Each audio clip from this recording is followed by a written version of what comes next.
These 5 criminals managed to escape the long arm of the law by fleeing after committing their heinous crimes. They're still on the loose and considered extremely dangerous. The FBI has stepped in on some of these cases to offer a reward to anyone with information that may lead to an arrest, and you'd be surprised at just how much money is offered for these suspects. Number 5. After a long-term relationship and having a child together, Arnaldo Jimenez and Estrella Carrera got married on May 11, 2012. It was a happy day filled with love and optimism, especially for Estrella. Sadly, things suddenly took a dark turn and the happy family scene turned into one of a tragedy. After getting married, the couple went out to celebrate. They had a nice dinner with family and friends who congratulated them on making their love legally binding. After dinner, the couple went out to a nightclub where they danced, drank, and laughed the night away. They finally left the club around 4 a.m. on the morning of May 12, 2012. They loaded into their vehicle, and that's when things went wrong. Although specific details have not been confirmed, investigators have created a rough explanation of the events that followed. Allegedly, the couple got into a heated argument on the ride home, and they were both intoxicated. The dispute quickly spiraled out of control, and at some point, Arnaldo attacked his wife, stabbing her multiple times. He then carried her into her apartment and left her in the tub. She was still wearing her wedding attire. Estrella was supposed to pick up her children from a relative's house on the morning of May 12th.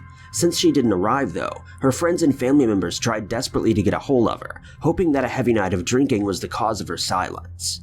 Finally, on May 13th, they decided enough was enough and contacted local police to report her missing. Police arrived to her apartment and busted through the door to find her lying lifeless in her tub. There were no signs of forced entry, a struggle, or a robbery. Arnaldo was instantly considered the main suspect. Unfortunately, officers failed to locate him or his vehicle because he'd already fled the state. Still, investigators tried to track him. They found that a few hours after the crime had occurred, Arnaldo used his cell phone while in Chicago, then southern Illinois, Memphis, and Arkansas. On May 13th, phone records showed that he made a call while in Houston, Texas. The last call, which occurred on the same day, was made in Mexico, clearly implying that Arnaldo had left the country. The hunt continued, and traces of Estrella's blood were found in the passenger seat, confirming suspicions that Arnaldo was responsible. It's believed that his brother drove him to Mexico and left him there. As of now, officers believe that Arnaldo is hiding out in Mexico, and a $100,000 reward is offered to anyone with valuable information that may lead to his arrest. Number 4.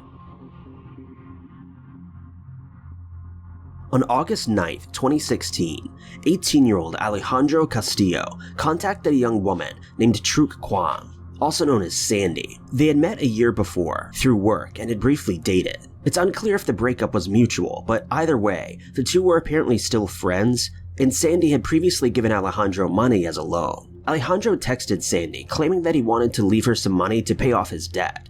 The two agreed to meet at a Quick Trip located on Eastway Drive in Charlotte, North Carolina. Alejandro's new girlfriend at the time, Amia, picked him up to drive him to the meeting. Nothing seemed abnormal at first, according to witnesses. After all, it was just two friends meeting at a gas station. But obviously, the meeting turned into a tragedy that led to a horrible crime. Due to a lack of security footage at the corner store, most of the following information came from witnesses that were customers, and investigators that later pieced together a series of events. When Alejandro and Sandy met up, the exchange didn't go smoothly. In fact, the Quick Trip ended up being the last place that Sandy was seen alive. Bank statements show that Sandy withdrew $1,000 from the store ATM when she was there with Alejandro. It's believed that instead of repaying her, he held her at gunpoint and forced her to hand over all of the money she had. According to the speculation of investigators, Alejandro and his girlfriend then loaded into Sandy's car and drove her to a remote wooded area, where they shot her and dumped her in a ravine. The couple then fled in the victim's car, driving to Phoenix, Arizona, where they parked Sandy's car and abandoned it. Sandy was reported missing the next day, and her remains were discovered on August 17, 2016. Alejandro is still on the run and was charged and became Charlotte's first ever fugitive to make it into the FBI's top 10 list. His girlfriend later turned herself in and worked with police. She claimed that while on the run, Alejandro mysteriously vanished one day, leaving her behind. Surveillance footage shows Alejandro entering Mexico, and he's believed to still be there to this day. A few tips have been reported in the 3 years since Alejandro vanished, but officers still struggle to locate him. A $100,000 reward is being offered for the arrest of Alejandro, and if you know anything, now is the time to serve justice and receive an impressive payday as well. Number 3. Apologies in advance for the horrible pronunciations you're about to hear, but I'll do my best. In April 2015, Bodrush Kumar Patel and his wife Palak Patel were away from their home in India, visiting relatives in Hanover, Maryland. Then 24-year-old Patel and his 21 wife were working at a Dunkin' Donuts on the evening of April 12, 2015. A relative in the area owned the Dunkin' Donuts, and the couple clocked in to lend a helping hand. The couple seemed to be happily working together until about 9:30 p.m., at which time security camera footage showed Patel and his wife walking behind a set of racks where they could not be seen by the camera. A few moments later, Patel emerged from the hiding spot without his wife. In a casual manner, Patel turned off a nearby oven and left the store. Later that night, customers arrived at the store and began to worry when they were left waiting for an employee to assist them. A police officer happened to be near the store and was approached by a group of concerned customers. The officer entered the store and walked back into the kitchen where he stumbled across the body of Palak Patel.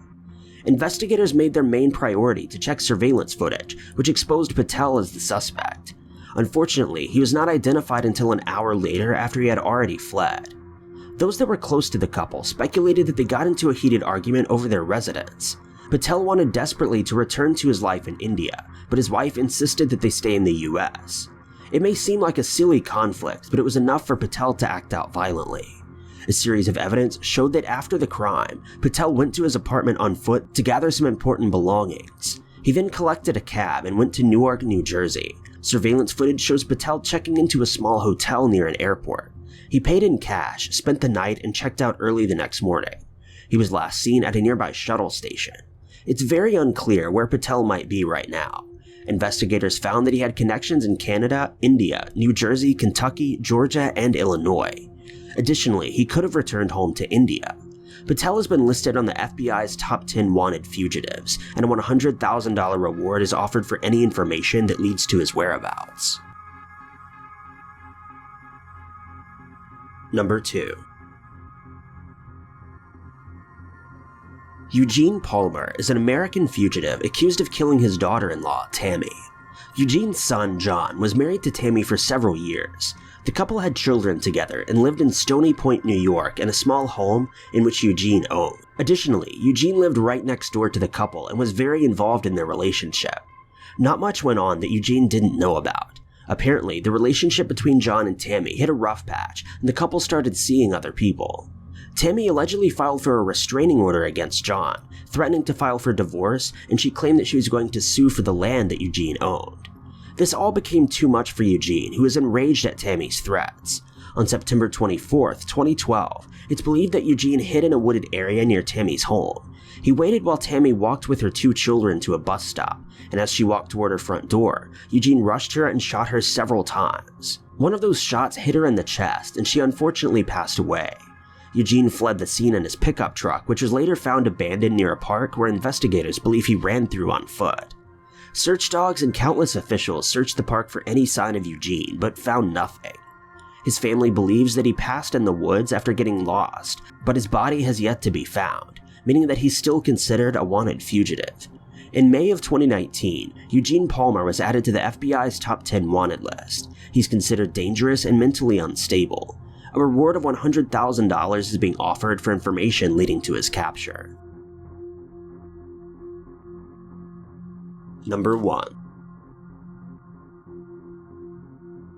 67-year-old Rafael Quintero is a notorious wanted criminal in Mexico, the US, and several other countries. According to an online article about Rafael, he's known as a Mexican drug trafficker who co-founded a now disintegrated cartel and assisted other drug traffickers in the 1970s. He's a brother of a fellow drug trafficker known as Miguel Quintero, the founder and former leader of now defunct Sonora cartel. Rafael has a long list of charges against him, mostly stemming from drug trafficking and money laundering. However, he's allegedly responsible for a series of more severe crimes. According to allegations, 2 American men, known as John Walker and a medical student known as Albert Radelat, were having dinner at a small restaurant when they accidentally walked into one of Rafael's private parties. Rafael then ordered his men to abduct the Americans. They were taken to a storeroom where they underwent a series of beatings, torture, and trauma. Unfortunately, John Walker passed away on the scene. Albert managed to survive the attack but was wrapped in cloth and buried alive. Their bodies were later uncovered and officers assumed that Rafael mistook the men for US agents. Rafael is also wanted for his involvement in the death of a DEA agent known as Enrique Salazar. Salazar was involved in a sting operation where a significant amount of Rafael's marijuana was burned. He sought revenge against the DEA and Salazar. The agent and his pilot Alfredo Avelar were later abducted and put through the same process as the previous victims, although these 2 crimes were considered the most heinous of Rafael's list of offenses. It's important to remember that he was wanted for a vast array of charges. Rafael was arrested in 1985 and then moved to a maximum security prison. In 2013, a judge found that there were some flaws in the case against Rafael, and he was ordered to be released. The US, disappointed with the news of his release, created a petition to re-arrest him. Mexican courts agreed and granted a warrant for the arrest to the US government. Unfortunately, the whereabouts of this suspect remain unknown. The US is desperate to find him and bring him to justice, and offers a massive $20 million bounty for his arrest. Thank you guys so much for watching. If you liked this video, be sure to click that like button. Also, don't forget to subscribe and click that notification bell to keep updated with our videos. And if you enjoyed this narration, maybe consider checking out my personal channel at youtube.com/Ty_knots.